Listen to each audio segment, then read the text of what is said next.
Kept you waiting, huh?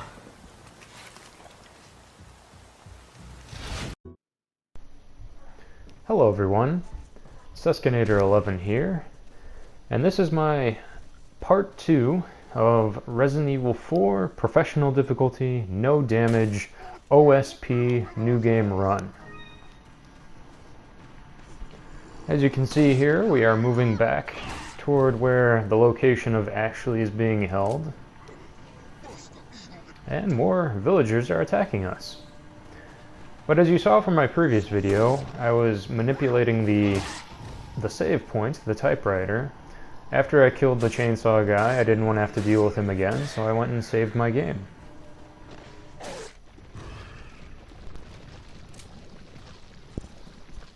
But yeah, folks, as we progress on with the rest of the game, we're still very early in this challenge run. But later on in the chapters, it'll get more interesting. Because as we get to the castle, as we get to the island, there will have to be ways of improvising. By using knife tech, by using a lot of melee tech, and using as little bullets as possible. Because as we progress in this game, as I mentioned in the first video, you're going to have to learn how to conserve ammo, and use ammo as a way of managing the crowd rather than going in for kills. And then you incorporate more knife tech, you incorporate more grenades, and ways of getting past without taking damage, of course. But yeah, this game is amazing, as I keep talking about in the first video. Everything that Capcom did in this game, that Shinji Mikami did, was absolutely awesome. When you shoot a guy, he responds, and you have the wonderful melee function of shooting a guy in the head or the leg, causing them to get on the ground, or to knee down, and then you go for the roundhouse kick, and then versus the normal kick, the back kick. It's awesome. It's absolutely awesome. But yeah, you unbar this door, you're going to go back to the main village area. And what you're going to see here is, instead of fighting all these enemies, instead of wasting all my ammo, I decided to go around the buildings to the left. Which works out in my favor, since the AI has to path their way through, and it takes them a little bit of a time to do that. So I go around, I hop over this fence, and I make my way to the door. And boom, we're good. We didn't have to fire a shot, a single bullet, and save our bullets for later on. But yeah, folks,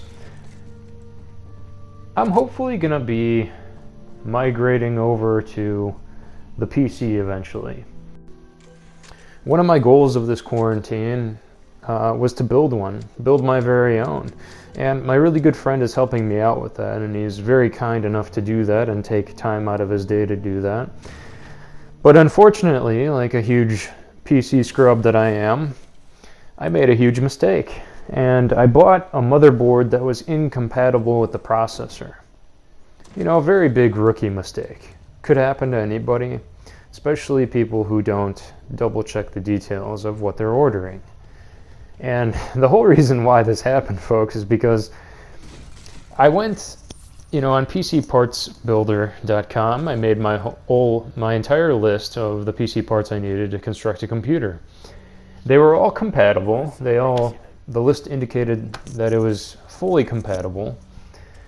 But the issue is that when I copied and pasted the motherboard into Amazon's search engine, a motherboard with the exact same specifications, apart from one letter and one number, I believe, was completely off.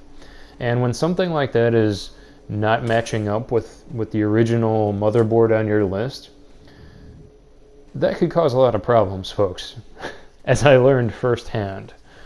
So it was very, very frustrating to find out that after having constructed the entire PC, pretty much, to find out that it wouldn't be turning on due to an incompatible motherboard with the processor that I owned. And it's nothing too fancy, folks. It's an i7 core processor. You know, it's not, you know, one of the, you know, big dick tech processors, you know, i9, i8, but you know, it's just an i7. I'm starting, you know, at a manageable rate for my first PC build, and I want to make it nice and last a pretty good while. But the issue is I got the wrong motherboard.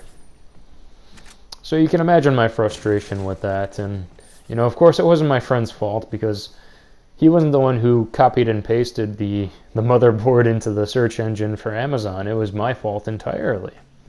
So, yeah. Now, I found the correct processor. I ordered it from Newegg, and it's going to take about 8 to 16 days to ship. And the reason for that is because it's shipping from Hong Kong. So it's going to take a good amount of time, folks, to get here. So it's going to be a while. But luckily I had this challenge run to pass the time. I've still got a couple console games that I own that I would like to get the platinums for eventually. And I'm basically just trying to decrease the backlog I have on PS4. So that way I can just move on to PC. I eventually want to retire from achievement trophy hunting and just do challenge runs like this and ignore the trophies entirely. And don't get me wrong, folks, I know that Steam has their achievements, and it will be tempting to go for all those when I get PC games. However, I just don't want to be bothered with it anymore. At the end of the day, games are not solely about getting trophies, they're not solely about getting achievements. And I never really viewed it as that. I normally went for all the trophies and achievements for games that I really enjoy. And now what I'm going to do is I'm going to totally ignore those things. I'm only going to focus on games that I'm actually interested in buying. Because as I say that I usually get the trophies and achievements for games that I really enjoy, there were also the ones that maybe took about an hour or two to get the platinum. And if it's just an hour or two of your time, why not go for it, you know? I know that for the United States, Sony had this special deal where if you registered with Sony Rewards, you would get actual points, Sony points for the amount of trophies that you would earn. So I took advantage of this because that would help me basically be able to pay for games, a deducted price for games on the PlayStation Store for free, essentially, based on the amount of trophies you would earn. If you get about, I think it was 25 gold trophies and 10 platinum trophies. 10 platinum trophies was equivalent essentially to $10, which is pretty good if you think about it. But Sony Rewards group got rid of this entire thing because they saw that people were taking advantage of it and going for games that that were very easy platinums. And that right there, folks, I absolutely love that mechanic. How freaking awesome is that? You use a flash grenade on a group of crows and you pick up all this money. Not to mention you pick up a flash grenade to replace the flash grenade that you just threw. If any game gets any more balanced than that, I don't know what balance is then. I couldn't tell you. If that's not balanced, I don't know what freaking is. This game is highly balanced and I absolutely love it. But yeah, we're progressing on. We're going to be revisiting this section next time, as we know from the El Gigante fight.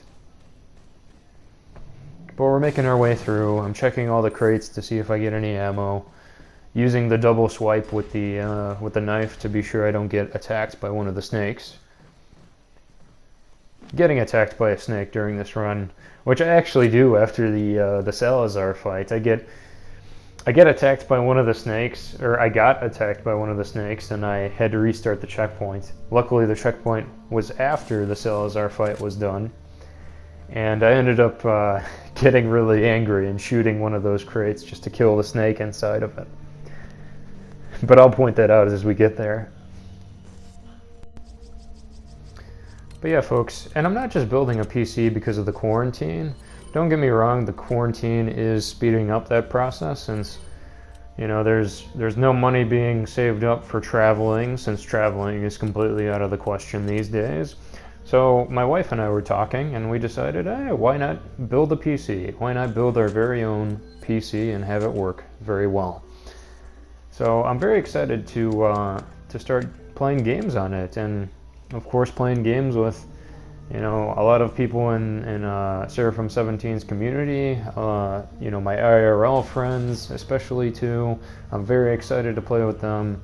My good friend who's helping me build this PC, I'm going to be playing a lot of games with him in the future.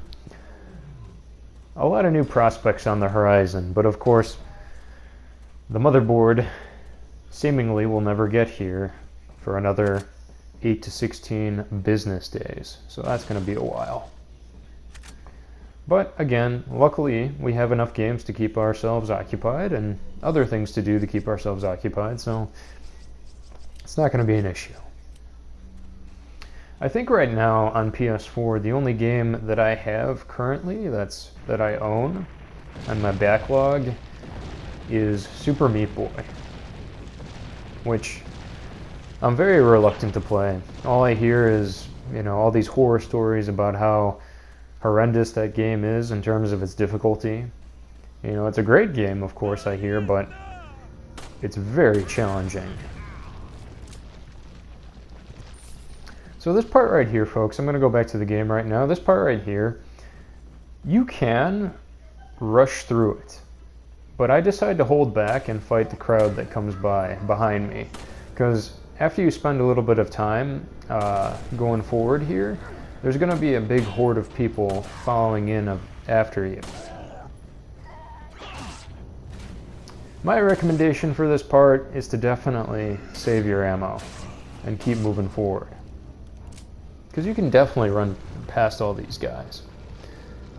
I just wanted to fight everybody though, because I didn't quite know what I was getting myself into later on in the chapters when I realized that the ammo does not have much effect on the tougher enemies. But still, folks, you're definitely going to want to save your ammo for these sections. It's very important. I can't stress that enough.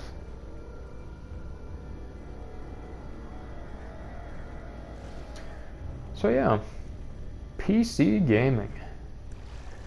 I did get a monitor that is going to be a 1080p, 144 Hertz monitor. It looks very nice. Unfortunately, I won't be able to tell how nice it is because the PC is not fully constructed yet, but we'll get there, folks. In due time, we'll get there. So, very excited. There's another snake in there, see? That would have been a run killer right there. So, definitely always swipe twice with that knife. Slash twice.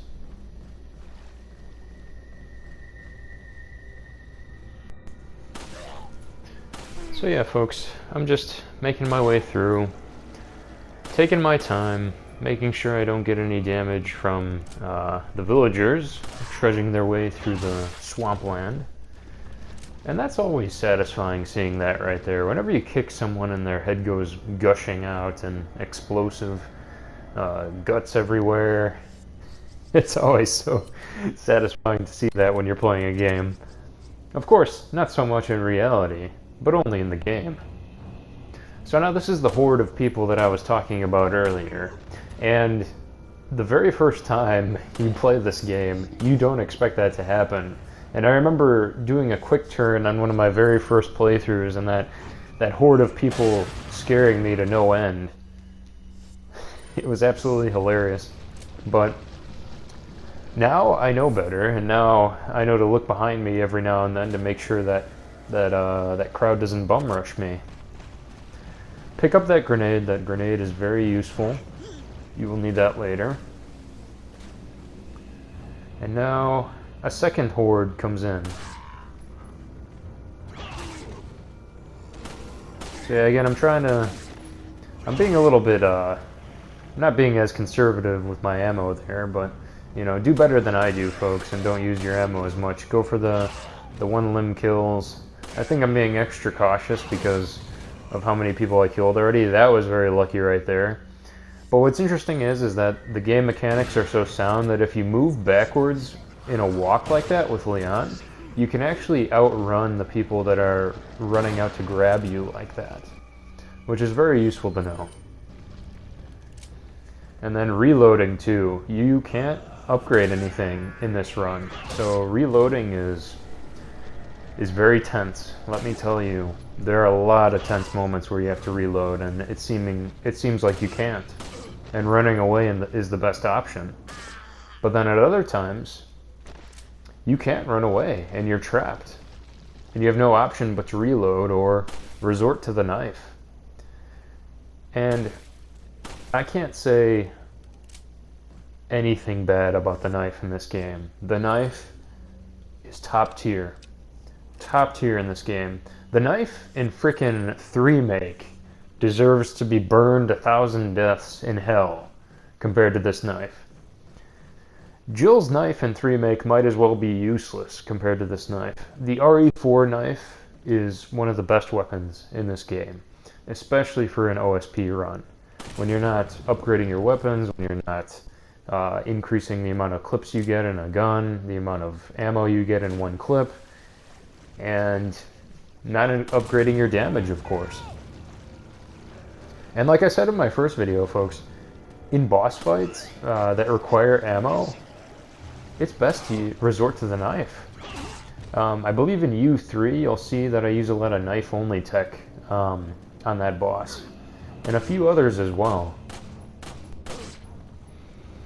But yeah, folks, as you can see from my gameplay here, I'm not letting up on the ammo, because this is all in one checkpoint. And that was, again, a very close call. But lucky enough for the iframes on the kick, that guy did not touch me.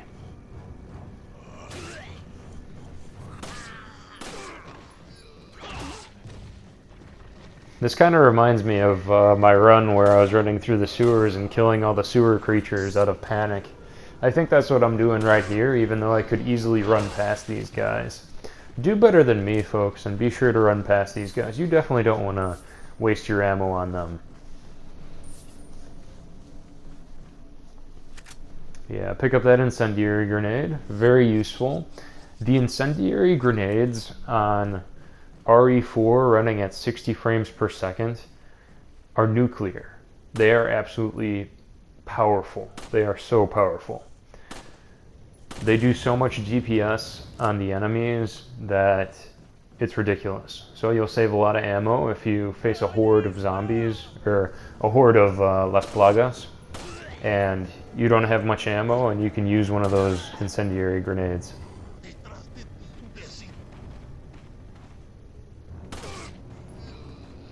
Yeah, folks, we're nearing the location right now where the first boss of the game is, Del Lago. And what's nice about a run like this is you don't have to worry about ammo in this fight. But the mechanics of that fight in particular can be quite janky if you're not familiar with how they work. Especially with how slow the aimer is when you're trying to pierce them with the spears. But yeah, when we get to that fight, I'll talk a little bit more about it. And look, another spider. Can't speak today. Another snake is in the crate. That snake would have ended the run. I would have had to start all the way back when, right after running from the boulder again. But again, coming from the Inferno run on 3-make, the checkpoints in this game were refreshing. I was so happy to actually have checkpoints on the hardest difficulty. I don't know why games these days, or for the past few years now, have decided to make permadeath a thing. I'm not a huge fan of permadeath at all. In fact, I freaking hate that shit. I hate permadeath. In my opinion, it's lazy game design on the developer's part. They just want to slap permadeath on the highest difficulty and call it a hard difficulty, but in reality, it's not really. Why don't you instead make the enemies do different moves? Change the move sets on the enemies. Instead, Make them do different things that you don't expect them to do from the lower difficulties. That would be a good difficulty, in my opinion. But of course, alas, we don't get that. Instead, we get permadeath. And people are pissed off and signing contracts or petitions on PSN profiles, such as for Wolfenstein 2. And I think I put that on my, I mentioned that in my Outlast insane one battery run. And it's just hilarious though. I mean, for the people that can actually do something like that, Wolfenstein 2 on the hardest difficulty without dying once, good lord, that's freaking amazing. But again, you really need to be dedicated. Like, that is something that you need to do 24/7. You can't do anything else, or else your mind is going to play tricks on you and you're going to forget a certain segment of the game. You need to know that game like the back of your hand.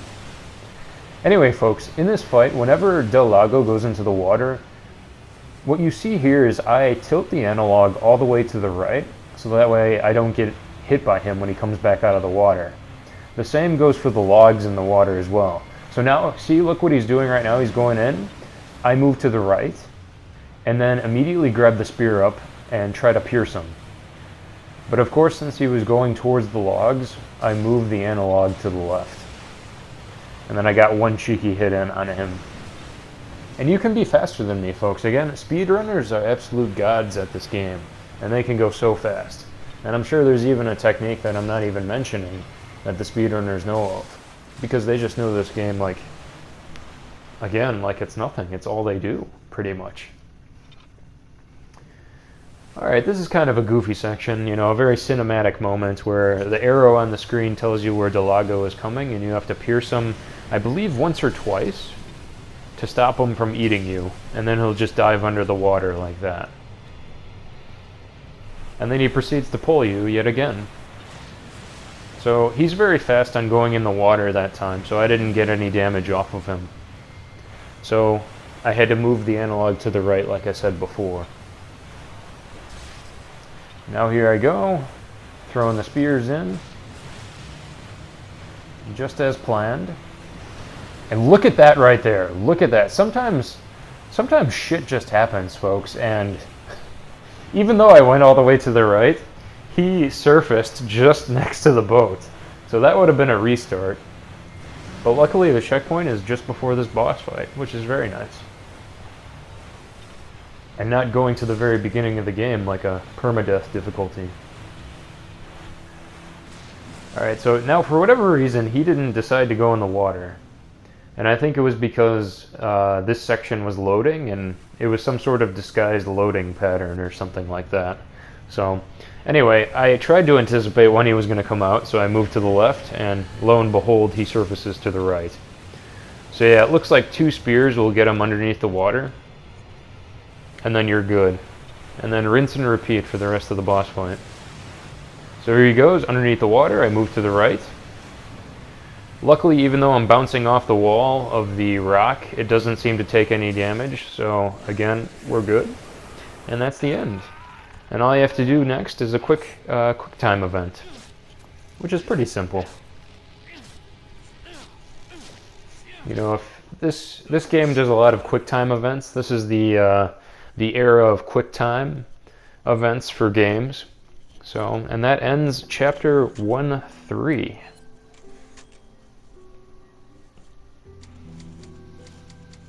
And now this is when the village becomes a bit creepier, because we enter the darkness of night and we're entering a storm setting. So now we discover that Leon was injected with a parasite. And I don't know why I didn't X out that cutscene faster, but I apologize for that, folks, if that was, you know, something that you had to sit through and wait, and something that you've seen zillions of times. I think maybe I was petting my dog at that time, and so I didn't press start while I was recording. So apologies again. But yeah, before you see me progress on, I'm going to head across the lake to go to the little cave over there. You can see where the 2 torch lights are. and that's where the merchant is going to be. And of course we're not going to buy anything from the merchant. Instead we're going to probably sell some things and see if we can pick up any more ammo. Because it's always good on an OSP run to pick up as much ammo as you can, because you never know when you're going to need it. Many times later on in the game, I ran out of ammo because the guns don't do as much damage, folks, when they're not upgraded. They do hardly any damage, and it's more so, trying to push them back and prevent them from grabbing you. So that way you can either down them with a gunshot to the leg, or you hit them in the head and kick them. So that way you can knife them on the ground.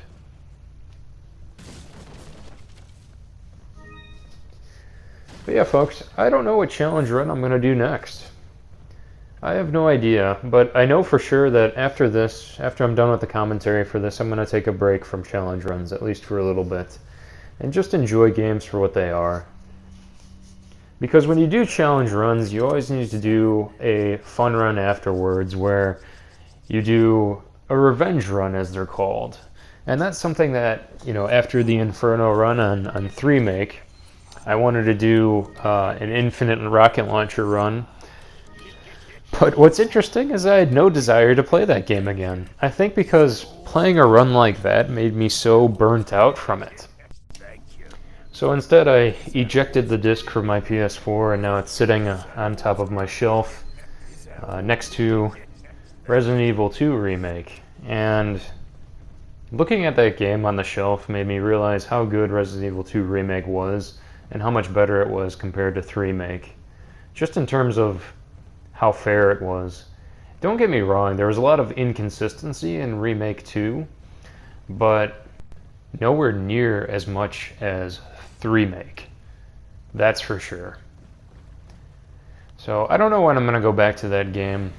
I wonder if there's going to be an inevitable DLC for 3-make. But then again, they did make that ridiculous Resistance extra game that they released with it. So who knows? But for now, I'm really enjoying playing Resident Evil 4 again. I'm so happy with it. And right now I'm going through the Mercenaries levels and 5-starring them so I can unlock the hand cannon. And that gun absolutely breaks the game. But the huge difference between 3-make and Resident Evil 4 is that when you do something relatively challenging, such as 5-starring all the Mercenaries levels with all the characters, by the way, you actually unlock something. Unlike 3-make, where all you have to do is do X amount of zombie kills in a level or something like that, and then you can automatically unlock the infinite rocket launcher. Where's the reward in that, Capcom? Where did the reward go? Why can't we accomplish something such as S-ranking Inferno difficulty legitimately, and then unlocking the infinite rocket launcher? It doesn't make any sense at all. Alright folks, so this is where the game introduces you to the parasite that breaks open after you headshot a guy. And this one in particular is the whip parasite that can inadvertently whip you no matter what you're doing. It's got a mind of its own, and it sometimes whips you when you're 100 feet away versus 2 inches away from the guy. And it's kind of hard to predict, so instead what I do is I always go for a shotgun blast to the head, and that can always push them back. So it's best to do that most of the time. And yeah, now we're making our way down the river in the waterfall area. And this part in particular makes me smile all the time because, again, it's these little things in games called mechanics that actually work that make you actually enjoy a game compared to shit like Resident Evil 3 Remake. And don't get me wrong, folks, I don't want people to get the wrong impression. I do think Resident Evil 3 Remake is a good game, but it's just, it has a lot of problems, and thousands more problems than this game. So, we're moving on we're getting some ammo from the crates, which is very necessary on a run like this. And now you have to shoot the chain. You can't actually shoot the boxes because the boxes don't break. You have to shoot the chain to be able to release them. And while I was doing this on the run, while I was shooting these chains, it reminded me that of the castle sections coming up where you have to shoot the restraints across Ashley and also cover her in the water room when she's going for the valves to turn them in order to bring the rising platforms up in the center to exit the water room. And I knew that section was going to be a problem, but this is RE4. This is not Resident Evil 3 Remake, so you can effectively do that section no damage with base weapons and not even have a rifle. Because again, this game is mechanically sound, and it's not Remake at all. This game is actually good. So yeah, I'm making my way over, doing the hippity-hoppity across the river here, and I'm going for the switch. Checking to see if there's any more ammo in the crates. And yeah, folks, I think what I'm going to do is I'm going to stream on Twitch the rest of the Mercenaries levels, because I really do enjoy those levels, and I think I'll stream some 5-star runs of that with all the characters. Right now I have the village 5-starred, the castle 5-starred, and the first level of the island 5-starred with Leon. And I need to do the 4th level right now, which is the part on the island. It's kind of like a hybrid island part where it's on the oil platform, and you get the double chainsaw guy chasing after you. Now this part always makes me smile, folks, because you can shoot these guys while they're jumping across, and they go right in the water like that. Which I love. And granted, you don't get to pick up any items that they drop in the water, so it's not necessarily a good idea, but it always does make me smile. It's so good. Like, look at that. But yeah, and of course, they end up giving me coins anyways instead of ammo, which is another terrible thing when you're going for a no shopkeeper run, OSP run, and no damage run, is if you pick up any healing items or you pick up any coins, which are effectively useless on this run. However, the coins do carry over into a new game, if I remember correctly, and you'll be able to pay for the Infinite rocket launcher and the Chicago typewriter, if I remember correctly. Because I think both of those cost 1,000,000 coin, so you'll be able to get them.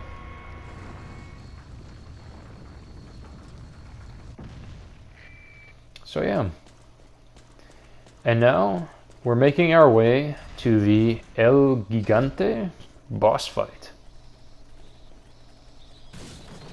What's also very nice about this game, folks, is that if this were Resident Evil 3 Remake, those bats would probably damage you. But in this run, in this Resident Evil 4 game, which is a masterpiece, they don't damage you at all. They just fly around and kind of be annoying, and you can actually hit them with the knife, you can kill them, but unfortunately you don't get anything from them. So yeah, this is me just checking my inventory to see how much grenades I have, because I'm going to need the grenades for the boss fight. What you'll see here, folks, is I don't use the cheeky grenade bounce against the wall to down El Gigante, like a lot of people understand and know of.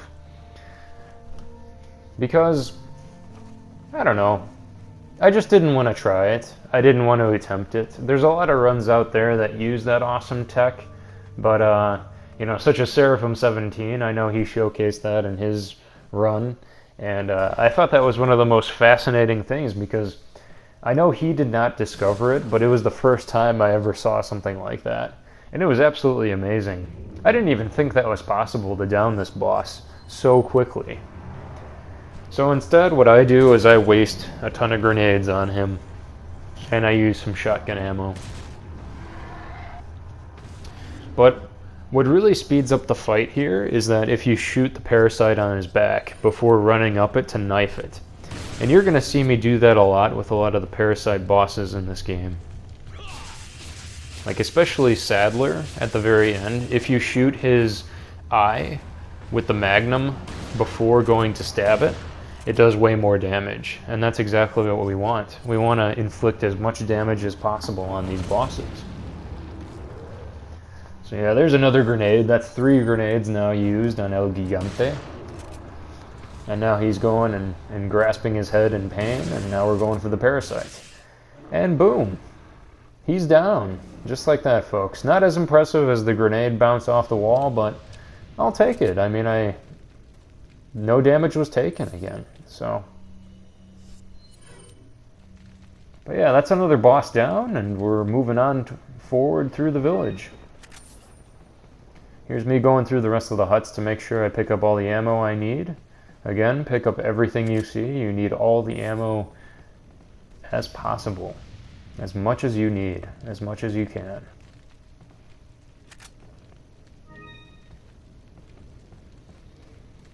But yeah, folks, you'll see here that we are nearing the end of part 2, slowly but surely. And I'm just looking around the area. Of course, there's a healing item up there, another healing herb out there, but there's some 10 extra bullets of handgun ammo, so be sure to pick that up. And yeah, the only reason why I pick up some of the TMP ammo is we'll either discard it or I can sell it to the merchant for extra money. Which doesn't hurt at the end of the day, because if I do a new game plus run of professional difficulty, which I definitely will, I want to go through it again with the hand cannon and see how much damage I can do on the bosses and all the enemies. Because that's always so much fun. You go through, like I said before, a revenge run where you're the utmost powerful character with all the most powerful weapons and you just annihilate everything. It's one of the greatest feelings you can have. It takes away all the challenge of the game, but it makes you feel so good about yourself. Because, I mean, after a challenge run like this, you deserve it. You absolutely deserve every moment of that. So right now, folks, you're going to frown upon me right now because I'm actually killing these dogs, and I highly recommend not killing them because you're just going to waste your ammo. You can easily run past these dogs, and don't worry, I did learn from this experience. In the maze in the castle, I did run past all those dogs and I did not fire a bullet at them. So hopefully that can be my redemption once you see that footage. But yeah. We finally have the round insignia that allows us to get into the church over here where Ashley is being held. And that's when the real challenge begins, is when we have to guide Ashley all around the village. I hope you detect the sarcasm in my voice, by the way, because I am not very excited about that part. I did not enjoy it one bit. I don't like guiding Ashley around. It is not fun at all, but again, it's one of the mechanics of the game. It's one of the mechanics of the game that isn't perfect in my opinion. So, and I think a lot of people do agree with me on that one.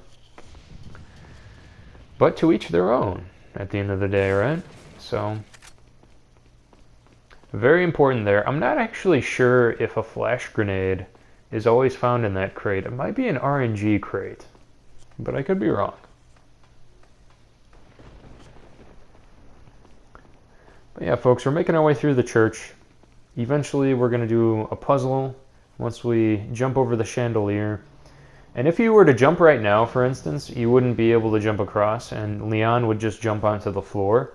I don't believe you take damage from the fall, which is really nice. I mean, this is not Dark Souls, and you don't take damage from falls in this game, so it was very kind of Capcom to throw that in there. And look at that, an incendiary grenade, which is very good. Very useful. Because I did use up a ton of grenades on El Gigante. So yeah, basically what you do is you try to match up the pictures with the colors on the screen, and if you follow this for the most part exactly the way I'm doing it, you'll be able to solve the puzzle in no time. And don't get me wrong, folks, this is not the fastest way of solving it, but it does the job, as you can see. Later on with the tile sliding puzzle as Ashley, that one absolutely destroys me. So, but the power of editing allowed me to speed that section up so you guys don't get bored. But yeah, we now have the President's daughter. We now have Ashley. We've secured the ballistics, as Luis says. And we are pretty much reaching the end of part 2 of this run. So I'm checking the crates, making sure I'm going to get the ammo I need. If it's healing items, I ignore them. And this is sort of the tutorial part where the game teaches you how to catch Ashley. If you were to aim your gun up, she would call you a pervert. Capcom anticipated this because, Wait, I mean, follow me. and this is me getting used to the wait, follow me controls. And that brings us to the end of part 2 and the end of chapter 2.1. Thank you all for watching, guys, and I hope to see you in the next part. You all take care now.